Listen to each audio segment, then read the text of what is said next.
UPSC civil services exam సంబంధించి CSBIS academy ఒక కొత్త బ్యాచ్ స్టార్ట్ చేస్తుంది. ఈ బ్యాచ్ 1 ఇయర్ ఉంటుంది. ఇది బోత్ ఆన్లైన్ అండ్ ఆఫ్లైన్. దీనికి సంబంధించి బ్యాచ్ వివరాల కోసం ఈ వీడియో పైన డిస్ప్లే అవుతున్న ఫోన్ నెంబర్స్ కాంటాక్ట్ చేయండి. లోక్సభ ఎంపీ నిషికాంత్ దూబే వార్తల్లో ఉన్నారు. ఇంతకుముందు ఆయన అప్పుడున్న చీఫ్ ఎలక్షన్ కమిషనర్ ఖురేషిని ముస్లిం ఎలక్షన్ కమిషనర్ అని చెప్పి కొన్ని వ్యాఖ్యలు చేసినప్పుడు అప్పుడు పెద్ద దుమారం వచ్చింది. ఈసారి ఆయన ఒక న్యూస్ పేపర్కి ఇచ్చిన ఇంటర్వ్యూలో chief justice of India Sanjiv Khanna గారి మీద కామెంట్స్ చేశారు. దేశంలో సివిల్ వారికి ఆయన కారణం అని చెప్పి ఒక స్టేట్మెంట్ వదిలేశారు. దాంతో ఒక దుమారం రేగుతోంది. చాలామంది లాయర్స్ పిటిషన్స్ వేస్తారు ఇలా ఆయన మాట్లాడటం తప్పు అని చెప్పి. సో సుప్రీంకోర్టులో చాలా పిటిషన్స్ నిషికాంత్ దూబే గారి మీద పడ్డాయి. ఆయన కంటెంప్ట్ ఆఫ్ కోర్టు ధిక్కారానికి పాల్పడ్డారని చెప్పి. జనరల్గా కంటెంప్ట్ ఆఫ్ కోర్ట్ అనేది కోర్టు డిసైడ్ చేస్తే ప్రైవేట్ కంప్లైంట్స్ ఇవ్వాలంటే, అంటే కంటెంప్ట్ ఆఫ్ కోర్ట్ విషయంలో ప్రైవేట్ ఇండివిజువల్స్ పిటిషన్స్ వేయాలంటే వాళ్ళు అటార్నీ జనరల్ ద్వారా కానీ సాలిసిటర్ జనరల్ ద్వారా కానీ వెళ్ళాలన్నమాట. ఇప్పుడు సుప్రీంకోర్టు వాళ్ళకి అదే డైరెక్ట్ చేస్తుంది. మీరు కంప్లైంట్ ఇవ్వాలి అనుకుంటే, కంటెంప్ట్ ఆఫ్ కోర్ట్ కింద పిటిషన్ వేయాలనుకుంటే come through attorney general or solicitor general అనమాట. ఆయన ఒక ఇంటర్వ్యూలో ఈ వక్ఫ్ అమెండ్మెంట్ యాక్ట్కి సంబంధించి సుప్రీంకోర్టు ఇంపార్టెంట్ ప్రొవిజన్స్ మీద, సుప్రీంకోర్టు ఈ కాంప్లికేటెడ్ ప్రొవిజన్స్ మీద కొంత టైం విషయంలో చర్చిస్తుండగా గవర్నమెంట్ సుమోటోగా వచ్చి నేను కొన్ని ప్రొవిజన్స్ను Waqf amendment act next supreme court hearing దాకా వక్ఫ్ అమెండ్మెంట్ యాక్ట్లో ఏదైతే కాంప్లెక్స్ ప్రొవిజన్స్ ఉన్నాయో వక్ఫ్ బై యూజర్ అని చెప్పి, లేదా కలెక్టర్స్ రోల్ కానీ, వక్ఫ్ ప్రాపర్టీ నేచర్ మార్చడం కానీ, ఇలా రకరకాల అంశాల మీద మేము కొంచెం టైం తీసుకుంటాం, సుప్రీంకోర్టు నెక్స్ట్ చెప్పిన తర్వాత మేము ముందుకెళ్తామని గవర్నమెంట్ చెప్పింది.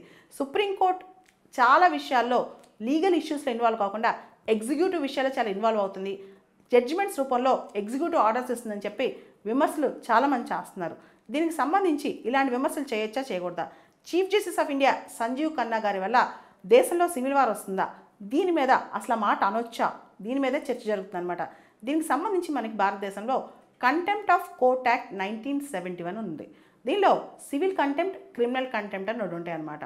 సివిల్ కంటెంప్ట్ దీనికి సంబంధించి కోర్టు జడ్జిమెంట్స్ విషయంలో జడ్జెస్కి ఏమైనా అట్రిబ్యూట్ చేసినా, పబ్లిక్గా ఇలాంటి స్టేట్మెంట్స్ ఇచ్చినా అది కంటెంప్ట్ కిందకి వస్తాయి. ఉదాహరణకి అరుంధతి రాయ్ చాలా గ్రేట్ రైటర్ ఆవిడ కోర్టుని ధిక్కరించినందుకు ఆవిడ ఒకరోజు అరెస్ట్ చేశారు. అలానే ప్రశాంత్ భూషణ్ ఆయన చీఫ్ జస్టిస్ ఆఫ్ ఇండియాకి సంబంధించి ఒక పోస్ట్ పెట్టినందుకు ఆయన్ని అంటే సింబాలిక్గా ₹1 fine వేశారనమాట.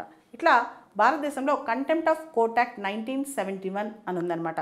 Contempt of court powers అనేవి భారతదేశంలో చాలా పవర్ఫుల్. సుప్రీంకోర్టు సంబంధించి కంటెంప్ట్ ఆఫ్ కోర్టు ధిక్కారం ఆర్టికల్ 129, అలానే హైకోర్టు సంబంధించి ఆర్టికల్ 215 అనమాట. Supreme court is a court of record. It has all powers including the power to punish for it's contempt అనమాట. అంటే court ధిక్కారం సంబంధించి. అయితే ప్రపంచవ్యాప్తంగా అనేక దేశాల్లో అమెరికాతో సహా జ్యుడిషియరీ కింద వైడ్ పవర్స్, అమెరికాలో కూడా ఇండిపెండెన్స్ ఆఫ్ జ్యుడిషియరీ ఉంది. కానీ జడ్జి ఇచ్చిన జడ్జిమెంట్ కానీ జడ్జిని కానీ విమర్శించినప్పుడు అది రేషనల్గా ఉందా లేదా, ఆ విమర్శ ఎంతవరకు తీసుకోవచ్చు, ఈ విధంగా అక్కడ కంటెంప్ట్ ఆఫ్ కోర్ట్ యాక్ట్లు ఇంత బలంగా లేవు. ఈవెన్ జ్యుడిషియరీ ఇచ్చిన జడ్జిమెంట్స్ని కూడా విమర్శించే హక్కు సిటిజన్స్కి ఉంటుంది అనమాట.